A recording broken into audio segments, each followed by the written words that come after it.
Turkiyada bunaqa bulochka bormi o'zi, yo'qmi bilmadim-u. Bu bulochkani nomi turetskiy bulochka. O'rganib pishirayotganim 20 yildan oshdi. Sizlar bilan ham bo'lishmoqchiman pazandalarim. Qani ketdik. Bismillah deb sutga dro'ji, shakar, yarim stakan un solib opara qilamiz. Shunaqa ko'pirib chiqqandan keyin tuxum, tuz, salat yog'i, un solib xamir qorib olamiz yumshoqqina qilib. Xamirimizni 3 ga bo'lib olamiz. Har bitta xamirimizni yoyib, ichiga xona haroratida eritilgan margarinni surib, ustidan mak sepib o'rab olamiz. Ustiga salafan yopib, xolodilnikka oshirishga qo'yib qo'yamiz.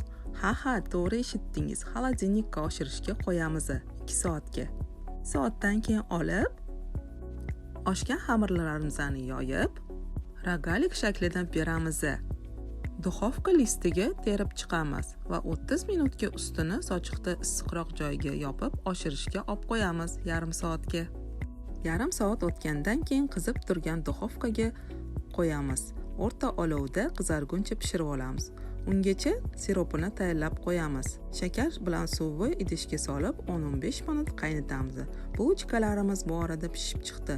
Uni siropga botirib, ustiga kokos bilan bezatishingiz mumkin. Menga obuna bo'lish esingizdan chiqmasin.